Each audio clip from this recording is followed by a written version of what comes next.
welcome to heaven. This is Raquel Alves and Julia Kibilda. And today we're gathered for our first episode. Woo! So Julia, first and foremost, how's been your week? What have you been up to since the last time we saw each other? It's been filled with work mostly, so nothing too exciting. But also had a funny story which kind of ties into with our topic of today's episode, which is dating apps. That's right. What a wild ride. I think everyone listening can agree that no one loves them. Yeah. Whether you're straight, gay, man, woman, non-binary, whoever you identify as, you hate them, probably. Pretty much, yeah. And if you don't, let me know what you're doing, because I'd like to know. You know, I've actually, when I was, lightly researching for this, I actually found people who really enjoy dating apps. I mean, the majority of people has, a negative view on them, for obvious reasons. Yeah. But there's actually a lot of people who love dating apps. I mean, I do like them sometimes as well, because it feels like a little silly game that I'm playing, and people give me attention. So for that, it's great, but overall, this fades away after a week or so, and then you're just sad and miserable because you see all the people out there and you're like, oh, what is going on? At least from my perspective. But yeah, I mean, we definitely had very different experiences when it came to dating apps. For context, I've been there for 5 years, and Raquel, how long have you been on dating apps when we set up your profile together? So, I was on the dating app for a month and a half, maybe. It was in September? No, it was September when we set it, right? Yeah. So it was 2 months, a month and a half, kind of. Yeah, and now it's been how long that you've been in a relationship? So my relationship I got from a dating app. We've been together for 3 years. Exactly. So as you can see, we have very varied worldviews for this and very varied experiences.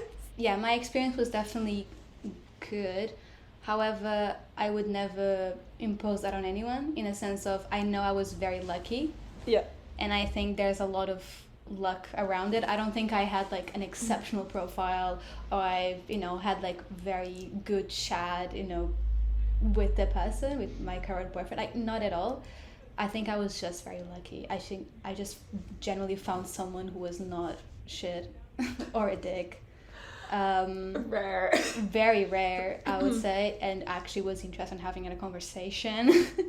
So I think I was just lucky because I did nothing different than any other woman would have done on her dating app, profile and so forth. Even when going on dates. So yeah, it was for 2 months that I was on the dating apps. I was on Hinge only, by the way. This is important to say. I went on 2 or 3 days with 2 different people, and yeah, my current boyfriend was the third person, and then I just went on from there.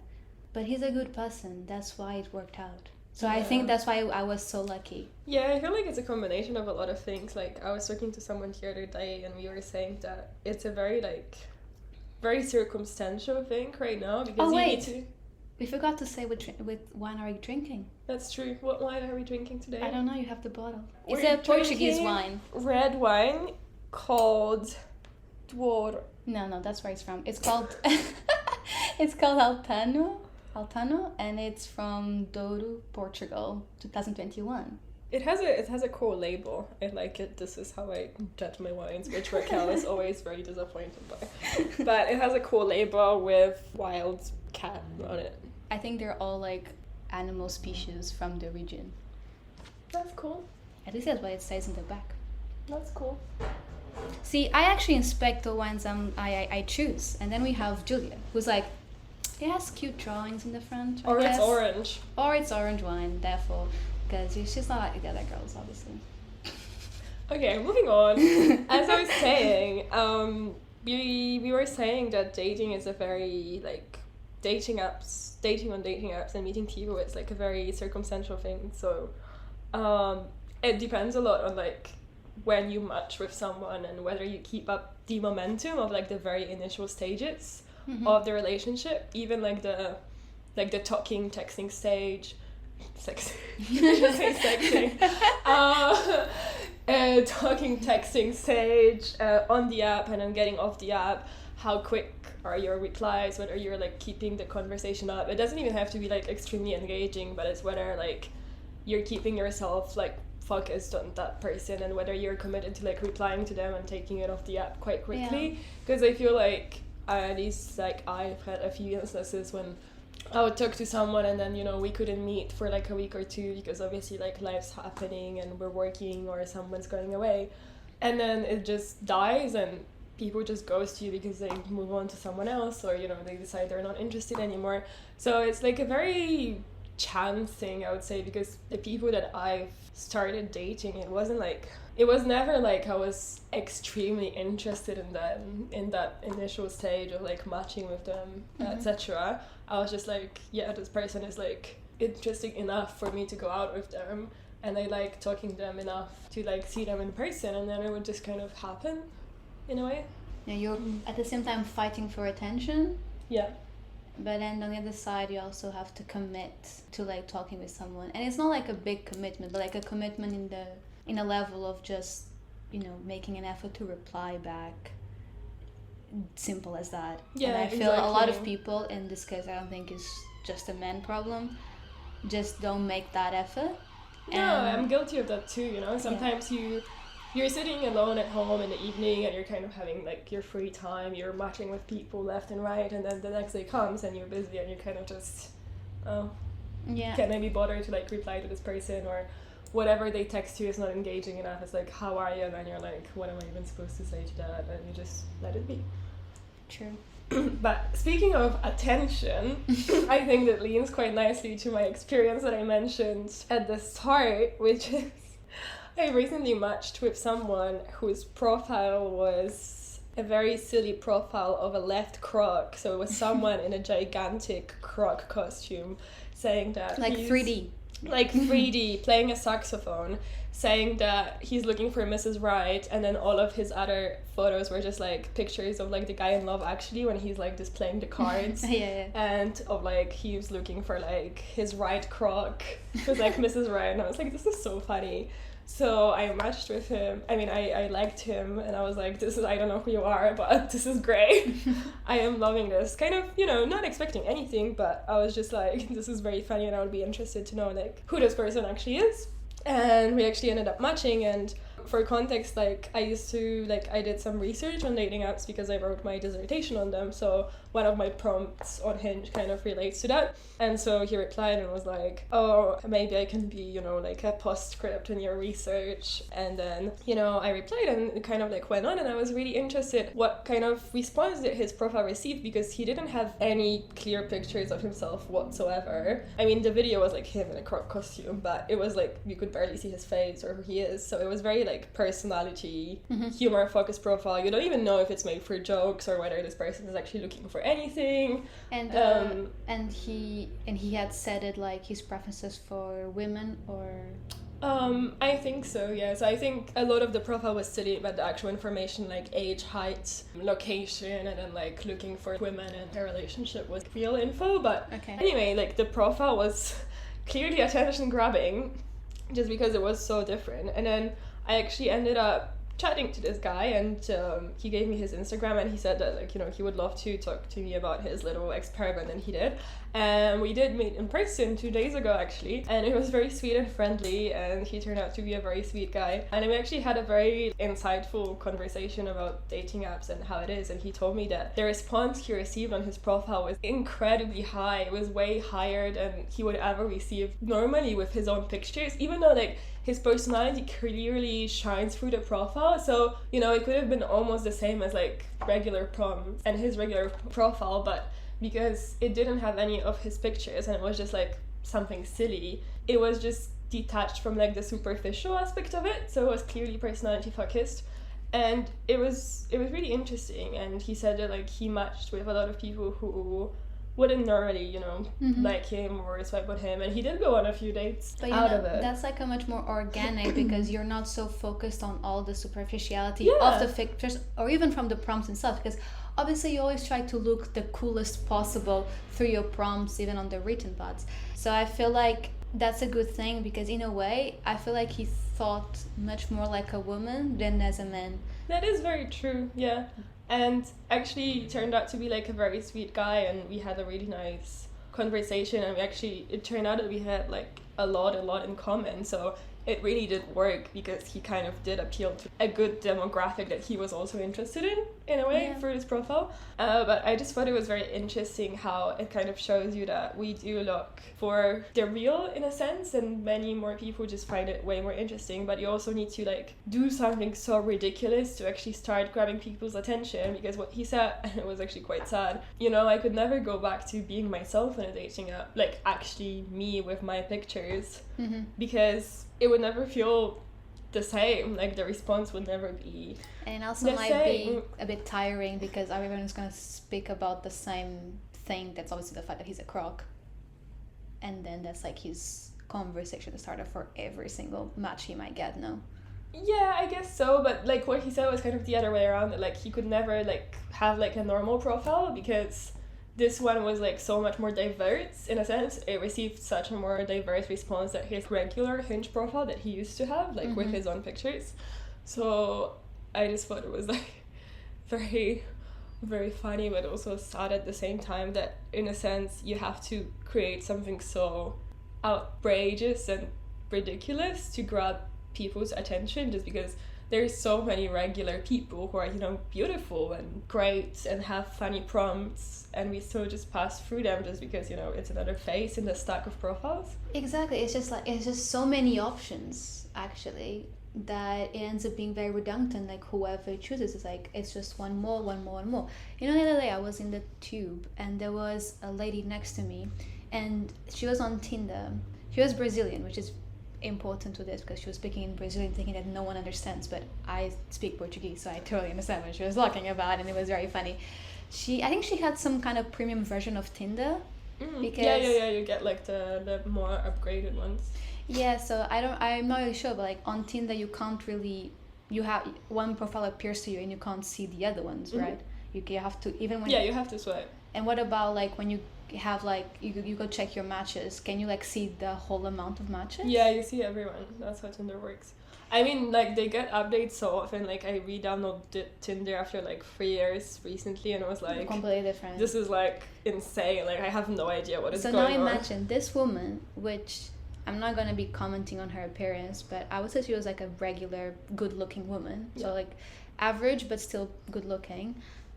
She had over 1,000 matches. I'm not joking. I saw the number. Over 1,000 matches. What the hell? Oh my god. And it's insane. And I could just see her scroll like furiously, like down. And it was so many men, so much.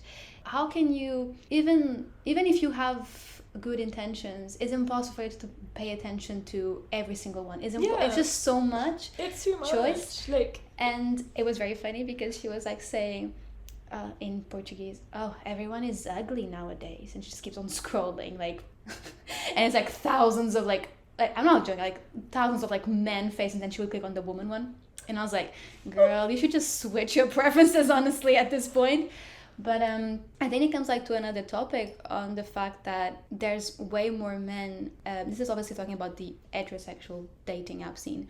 So there's way more men in a dating app compared to women, which makes actually for both sides quite of a hard game, because, and it also shows in the way they each of them approach. What the hell, sir? Excuse me. someone has a small dick outside. There's no one around you, can literally just go. So there's way more men than women on dating apps, and this kind of works very bad both ways, because since there's not many options technically for men, they just say yes to everyone. True. Which ends up for the women themselves to have way too many options to look at, and and we obviously get more selective over it, obviously, because this woman had 1,000 matches. But as you said, we scrutinize way more, so like, you know, I feel like when I look at a man's profile, I'm like mostly looking at the personality, not even personality, but also like, is he conservative? Is he like exhibiting traits of a misogynistic man? You look into it, you actually read through the profile. You do look into it, because I'm like, this is like such a big deal breaker for me, and it's actually so common that it's like you vet it out really fast, so you become like way more selective. Yeah, because you're given way too many options. Not even about like the superficial aspects, but yeah, as you said, there's just like so many fish in the sea, and it's kind of something that, like, when I did my research on dating apps, it's what a lot of people had said. It's like, I have so many options. Mm-hmm. It's always, you know, you get something good and then you're like, oh, but maybe I can find something better. And then even if you go past that initial dating app stage of a relationship and you end up with someone and you start dating them, and I think that's why we have so many situationships right now, because people find it so hard to commit to one person and to kind of not even as in like monogamous and non-monogamous dating, but I mean like commit to someone for a longer period of time. Like, they would be happy to see just you for 3 months, but then at a certain point, instead of getting to know you even better and like gaining a deeper connection, let's say, they just think, oh, it's too much, like I'm a bit bored, I'd rather, you know, go find someone else because maybe there's someone better out there. I feel like that's always a problem. You either get bored of being in a relationship, you get bored, so you go to a dating app to find someone. So you're always bored for any situation possible. So you found someone, but then you get bored. And then you're alone, you get bored, so you're going to go find someone. Yeah, it's like a endless loop, you know? Yeah. And that's kind of the point of dating apps in a sense, because they gain money from you re-downloading them and from you to like keep playing the game. That's why they're also so gamified, and that's why they're structured in such ways, you know, they give you the thrill of getting a match, of course, and getting like a little pop-up screen, or getting something like a rose, and then you feel special and you're like, wow, someone like super liked me, someone thinks I'm so amazing. And then you match with them because you're like, wow, this person gave me this special thing, and then you never talk with them again, or they never talk with you. And that's like, in those instances I always feel like, why would you do that? Like, you know, some people pay for like premium versions or like extras just to like super like you, or give you like, you know, the rose on Hinge, and then you match with them, you're like, okay, this person must really fancy me based on my profile. And you wait for them to text you, and then nothing happens. And it always baffles me a lot, you know. Why? It is just any other social media, so they are designed to keep you in it, not find whoever. It's just you keep playing the game. And I think that's why as well that people are so used to the thrill of being in a dating app itself that it never really transforms into the off life instead of like the online. Yeah, exactly. So all these like strategies, like I saw so many videos just of people like offering advice on how to do your profile, blah, blah, blah. Oh my god, yeah. And it's very funny because all these like strategies on how to get a match, blah blah, but never goes after, okay, you got a match, you got a date, what happens after? No one gives anything. No one cares, they just care about getting more matches. It's kind of like a market, you know, you try to be like the best version of yourself, and you try to appeal to people, and then like you kind of reevaluate your image, because you create the profile, and then you actually get on the app and you're like, start to see, okay, like other people are putting this and that on their profile, like this is my prompt that gets like the most likes, or this is the picture that gets the most likes, maybe I should put it forward, maybe I should put more pictures like that on my profile.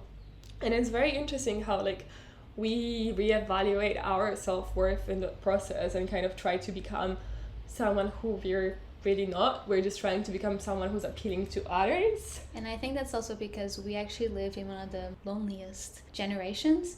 And yet we have way more options and way more accessibility to meet people. And yet we can't actually go beyond that. We can't go beyond of, oh, well, we matched, now what? Yeah, exactly. We can't go beyond that. We cannot keep like communication going, like basic communication. We can't keep just like, it's like a basic, and I won't even say like, committing to someone for like 2 months, it's nothing in the big life of scheme, and that's still such a big thing, for a lot of people who are like afraid of commitment. But it's not that big of a commitment actually. It's just like how you keep seeing a friend, you keep seeing this person for the foreseeable future. Like, a few months down the line, you might realize, oh, I don't want to keep seeing that person anymore because they don't align with what I think or with my lifestyle right now, and that's absolutely fine. But it's just that whole concept of being so afraid of it in the first place that you kind of deny yourself the chance to even try to do that, because you become scared before you actually realize that maybe this is the person you want to keep seeing. Yeah, I do feel like, of course, there's people with actual commitment issues that is related to some past event. And I can say that from my friend, for example, which had a very bad breakup, and after the break, the break was like long and dramatic, but after breaking up, she also found out that that partner was cheating on her the whole time. That obviously gets to like trust issues, and for a whole year she wasn't able to commit to anyone. But also a year later, when she was like kind of more healing a bit herself, she actually found another person who was like 100 times better, let me tell you, and they're like happy. So I feel like, of course, there's people with actual commitment issues and trust issues, but not in this case. I feel like we're talking about people who are not actually up for it in the first place, and I really feel like I feel like we kind of lack a bit of social skills. We do, and it doesn't even come down just to like commitment, but even like basic social politeness as communication, because the amount of ghosting is just incredible. Like, you would see someone for like, you know, a few months, or in my case, almost a year, and then instead of the minimal like decency and accepting confrontation and actually having a conversation of, I do not want to be in this relationship anymore, it's not for me, or I'm afraid, or expressing what you're actually afraid of and talking about your feelings and emotions, you just decide to ghost someone. And that person did that, and then it has like immense psychological effects on the other party of the situation, because, you know, you try looking for explanations, and it's just like, why wouldn't you just say so? Or, you know, even if you go for someone on like one date or two, and then you realize, you know, it was nice chatting to this person on the dating app and the date was alright, but I don't actually feel it that way, why don't you just say so? Like, why do you decide to like ghost? You know what, I feel like I have a bit of a theory on this. Okay. Because ghosting is a very like big thing on dating apps, to the point that even like ends up happening in other places. But I said dating apps like a very one of the biggest problems. I mean, it even originated this term, right? Yeah. I feel. I think so. But actually, I have a theory on it, because, you know, as you said, it's like a very gamified app and interface, and it's all focused on the individual. We're very focused on ourselves, which pretty much, I feel like, as you said in your dissertation, is a very neoliberal idea. So all very focused on like individualism. Yeah, like me, myself, and I. Exactly. And even like every time I go see these advices, it's always about how can you improve yourself to get better matches. But then it comes into the wrong way afterwards. People refuse to give others satisfaction and refuse to take responsibility of their actions as another person. You often on like people breaking up with each other, it's like, oh, I need to focus on myself. Blah, blah. A lot of times, and you completely disregard the other person's feelings, or even what they have done or sacrificed to just be with you, which is not like, sometimes it can be, but oftentimes not that big of a sacrifice. It's just that thing of compromise. And I really feel that people just refuse to do this emotional labor, which sounds like a big term, but it's simple as just be there for the other person and take responsibility on how you act. For example, the biggest comeback you had this year literally had zero responsibility for what he was doing. It was a drunk text, by the way. Even when he was sober, he didn't take the emotional labor in a sense of acknowledging what he said, even just apologizing, like very basic things. The reason why you ghost is because I don't want to have this conversation of saying goodbye, of saying I'm not interested in you. You prefer to just disappear so you don't have to do that work and effort. Yeah, exactly. And I feel like it's become so normalized. Sometimes it's even recommended. Like, I'm on a couple like Facebook groups that are like, oh, like girls dating in London, and a lot of times I see in the comments people giving advice when like someone is in an uncomfortable situation. And I'm not saying about like a dangerous situation, because obviously those are situations that like sometimes you just have to like detach yourself and cut all contact, and that's absolutely fine because you're doing this for like your safety and your self-preservation. But I'm talking about like a regular relationship situation when you just become unhappy or whatever, and a lot of advice is just like, oh girl, just block him, or girl, just ghost him, it's not worth it. And I'm guilty of that too, by the way. Like, I'm not putting myself, I also said those things of like, oh, just leave it, just don't pay attention. And it's kind of like, I feel like until it happens to you personally, you kind of don't realize the effects that it can have on the other person, even if it's an insignificant relationship. And obviously, sometimes it can be both a mutual feeling, so, you know, you ghost someone and they kind of like ghost you, it fizzles out, whatever. But sometimes it's very one-sided and it's very sudden, and a lot of times people never get the explanation, and they kind of wonder forever, you know, and it kind of stays with you for a long time. Like, well, from my experience, but also other people who I talk to, they would, you know, mention those situations happening to them, and you never get resolution of that, and you kind of have to find it within yourself, which is very, very challenging. So I really feel like this is like one of the biggest problems, because you're so focused on yourself, and a relationship is focused on the other person more than that's the you. Whole point of relationship. And I think the dating app like interface and the whole gamification of it encourages and then ends up normalizing this type of behavior, and that's why it becomes such a doom place for so many people who, even if they're looking for casual things, then they never end up having like a good treatment from people on it. So it's like, I could be looking for a casual thing, but obviously I still want you to like be you should still responsible be human about it. for like just saying I don't want to see you anymore. Like, that's literally all it takes. But like, even like any sort of responsibility, you know, like sexual health and stuff like that, like I feel like people are so kind of detached and think about themselves so much that they completely disregard those aspects of the other person's life too. And it's kind of like, the purpose of this is to meet other people. It should all be focused the other way around, and it's so flipped that we just completely disregard like these other people. We just treat them as like bots or characters in like our life, but we don't treat them as like people who have their own lives. I think a very like, oh, I'm the main character kind of thing, but in a very like twisted way, that you are the main character, but don't forget you live in a world where these people have lives too, and they also have their own shit going on and their own feelings. You can really, you know, fuck up someone's life with your actions. I think people are just so, I mean, life for us, it's very stressful, and there's a lot of anxiety moments that we face through, especially living in a post-pandemic economy. It's a very stressful life we can live. Like, I would say we are pretty okay, but that doesn't mean we don't come across in those situations as well. So people are so focused on deleting any negativity from their lives, and they're so focused on like just trying to keep their inner peace, or whatever they say. This is a very man thing to say, like keeping his inner peace.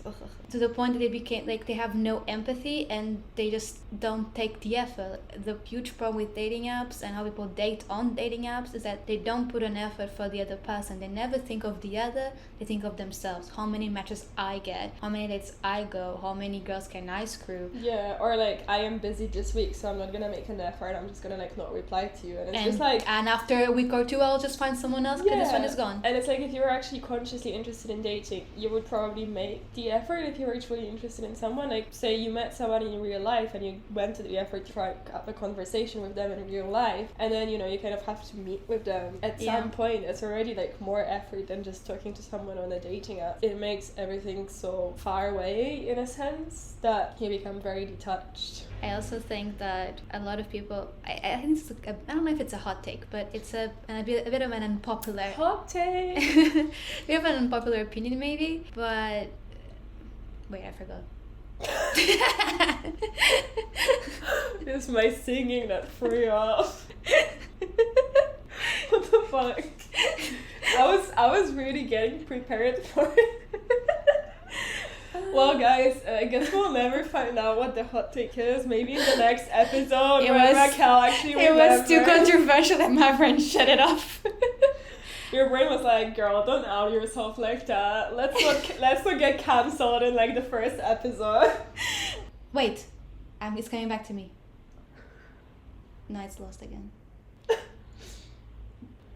Is this time? Oh, I got it. I remember. Oh my god. So I feel like people nowadays are so pragmatic as well. I think my hot take, I think is something that I told you before, that we are just so clinical and so analytical when we meet someone, either us when we evaluate the profile, or men when they see our appearance, because they never really go through our profile, so they don't even know what we are doing in our lives anyway. You know, you go on a date and you psychoanalyze every single movement. I think we're so analytical that we forget to let things organically go, and we should try, you know, just like how we approach people to be friends with and how we befriend people is much more organic, even if it happens on a digital setting. It's way more organic than it is when you go date someone for a romantic interest. Yeah, we talked about that before. And actually, I think dating on dating apps specifically is becoming so incredibly similar with the job market and job applications. That is very true. And this is like a very real word for me right now, as we know from the past episode. And it's actually kind of scary how very similar they are. I remember listening to this other podcast, which was terrible, by the way, because it was just like two entrepreneurs talking about their businesses of selling t-shirts. Anyways. But it was actually quite fascinating how at some point one of them mentioned how the hiring process, what was their hiring process, what they would do. It was so extensive and ridiculous, by the way. And one of them goes, you know, it's almost like dating, right? You go to a date and you think, oh, what's this person bringing to the relationship? What's their compensation package? And blah, blah. And thinking in these terms. And I was like, that could be the love of your life that you're sending away with those types of questions, you know? And I feel like I would apply the other way around. We're actually acting more like job interviews and job, you know, like what, instead of the other way around. He was applying the other way around, but actually dating is becoming more like that. And when I look into like, I don't know, LinkedIn profiles or dating profiles, it's so similar.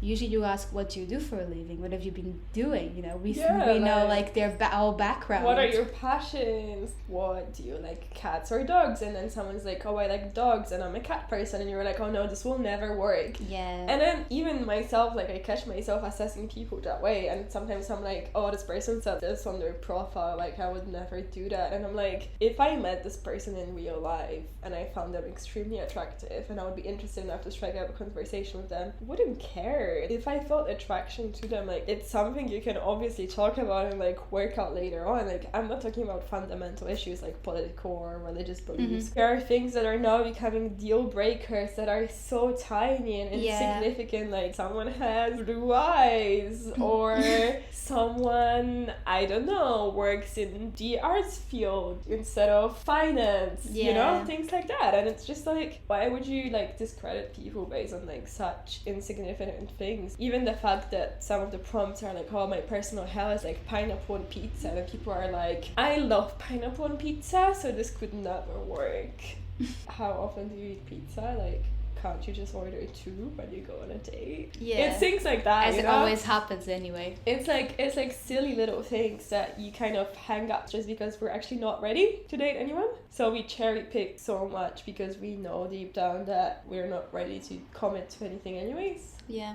Like, for example, I was speaking to like another friend and she was on dating apps and I was like, oh, so like how's your dating life? How's it going? She's like, oh, I'm not looking for anything right now. And I was like, then why are you on dating apps? She's like, oh, I just like the attention. Yeah, so that's... And it's like... That's it. And I'm like, you shouldn't do that because you're just there for your own ego. You really don't pretend to go anywhere. Every time someone asks us for a date, she just goes to that person. And then person... And then she just wants to get matches, speak with people, and it's just a pastime. And it's just not and then good. that person on the other side, it happens to them once, it happens to them twice, and they're like, shit, I must be doing something wrong. Maybe I'm not as attractive as I should be, or maybe I'm saying something the wrong way, or I'm asking people out too soon or too late. It really was just nothing. That person wasn't interested in you in the first place. Yeah.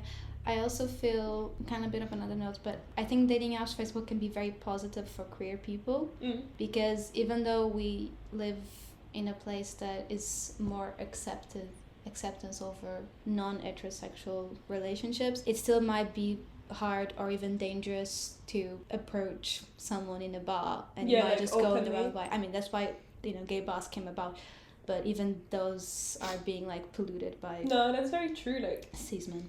No, that is very true, like dating apps kind of, they have the advantage of setting the right context, like you know, or at least you know you can safely approach this person because at least most of the time they are also looking for what you want, and now, you know, they're trying to kind of work on it more and also set preferences, like are you looking for short term, long term, you can kind of set it up on your profile so that... In those situations, I wish people were actually a bit more honest in terms of like, if you're looking for something casual, literally just someone to have fun with, to go on a couple of dates, just be upfront about it. And I feel a lot of men are not, because they still have this thing like, I have to trick this person, aka this woman, to go sleep with me. And I'm like, dude, there's a lot of women who also just want to sleep around. Respect that and be upfront about what you want. Exactly, like there was a time when I was like not looking for anything and I was just kind of, you know, fucking about. And I really respected when people are like, oh, I'm not looking for anything serious, I just want to have fun, I just want to go on a date, have a drink or two, maybe sleep with someone or not. And it's like, at least you know, like, you're transparent from the start. And I respect that, because everyone is looking for different things, and that's absolutely fine. But don't waste other people's time, and don't trick them into thinking you're looking for something else. Because you can still be courteous and you can still be nice, but it's way different to get attached to someone who's giving you the wrong impression than to have a nice and polite and great fun time with someone who you already know is not looking for anything serious. Yeah. Because you already come into it with the right, correct expectations, so no one gets hurt in the process. Yeah, if you just say like, I'm good, I want to leave, then the person be like, cool, because that's what's gonna happen eventually in like a month or two anyway. Exactly. I do understand that men also have a very hard time. I saw some like testimonies of a lot of guys who said for like 2 months getting 0 matches, which for us is like almost unreal. Never happens. We have matches every day. Even if I don't use my dating apps, I still get people like me, and I open it back and it's like 50 likes, and I'm like, what the fuck? So I do understand it's like, it's a hard game for men in a sense. I understand that. However, their go-to approach just makes it worse, because if you treat every woman as good to go, then you can't expect a woman to say good to go to you. If you just say yes to every woman, not even knowing who she is, you know, like I remember seeing this like very memeful video of someone like filming in a restaurant from like above in like a mezzanine type to like a guy who was down there, and he was like on a dating, he was not even looking, he was like having a conversation, and with his phone under the table he was swiping right to the ones you want. Like right. Swiping right on Tinder to like every single girl, like just like automatic with his finger, like doing it. But this is how men approach dating apps, and that's why sometimes I feel a bit disheartened when I go see these advice videos for women, and it's always so focused on the profile, and I'm like, this is for heterosexual women, but the harsh reality is that they're not looking at it. They are just saying yes to everyone, and I think they don't understand that the way women approach dating apps is completely different. So I understand it's hard for you, but that will never work, and it's just going to make the whole thing worse for both sides. Because although they keep complaining about this disparity of numbers, what the numbers actually say is that women, like 70% of women or something like that, report to be unsatisfied with dating apps, compared to like a 30 something or 20 something of men being unsatisfied. So basically they complain, but they're getting more of what they want than the women are. Yeah, exactly. Just because they're less selective and they just can't go with anyone, and we're kind of becoming desperate because we just want someone who's decent enough. Exactly. So that's why I say that I feel like, I'm not saying that queer people don't have hard relationships, they do, but I think dating apps is much better for them. If you're dating a woman is going to look to your profile. So the work that you spend on doing your profile and showing your personality, if your preferences are for women, you know that woman is going to look into your profile actually. And they're not going to like anyone. And if they like you, it was already selective. In that way, it's already better because you're literally approaching the same way, for example. Yeah, that's true. You kind of know how the other person will approach it. Whereas for us, like, being straight is kind of like, you have to get into the mind of the other side of it, which is so different. That's why the crop guy worked so well actually. It was just fun in games, but a woman looks through the profile, it finds it intriguing, it finds it funny, you both have the same humor, therefore it's an actual almost organic match. Exactly. And that's why it felt like very nice to like go out with him, even though like I wasn't looking for like anything specific, and like it wasn't like a date, but it was still like very nice, and I felt like I immediately had like a connection with this person because we connected on something so specific, and that end up having a lot of other stuff. Exactly. And you already have like a good conversation starter, and you start on something silly, so there is still a lot of questions you can ask in a sense, because your first conversation is not like listing your CV, kind of something based on abstract concepts like, you know, humor and fun, and not like, what do you do for work, or what did you do today? Yeah, you know, it's exactly how you start becoming friending someone. You know how we became friends? We became friends because I did not have scissors. Exactly. And I borrowed her scissors, and I invited her to have soup. So yes, she approached me, okay? But yeah, it's very true. Yeah, like you connect on something super random, like, I don't know, liking someone's bag, or being in a solace at the same time, or not having a pen at school. It's as simple as that. You can have like a silly little connection. Yes, similar to that croc guy, this friend from work. We became friends through work, obviously, but the way why we started speaking to each other, because we both worked from home, so we never saw each other for like months, even though we were working at the same time, and she was from a different department, was because her profile picture was a ghost. It was her in a ghost costume and sunglasses. And I was like, I respect that. This is very funny. And then when she actually came to the office once, she came talk to me because I was technically new. We never saw each other. And then she was like, I am the ghost picture. And I was like, oh my God, I'm such a fan. and we became friends. And I really think people should stop being so analytical and approaching a possible romantic lover, either be long or short term, as you approach a possible friendship. Really. Yeah, I think with that, we should be wrapping it up. So to all of you who are still on dating apps, good luck. Stay strong. Exactly. Stay strong. Good luck. And I don't know who you are, but you're probably not the problem. In a sense of just be aware of just being the most honest possible, I would say. Yeah, just be yourself and don't think too much. And care for others who are there as well. All right. So how do you think about the wine? The wine was great. It's kind of going to my head because I didn't have enough to eat. But I really like it. Cool. I like it too. I just think it should be like a bit colder, but that's my fault. So it's fine. But yeah, it's good. I would say 3.9. Out of 5. Yeah. I agree. Casual. Good. Yeah, no weird aftertaste. Like nice, soft, easy to talk with. Easy to talk with this wine. Hello. How you doing today? Stop flirting with the glass. You have a boyfriend. It's okay. I said, how are you? He's gonna ghost me in like seconds. Anyways, thank you very much for listening, and we'll speak to you in the next episode. Bye. Bye.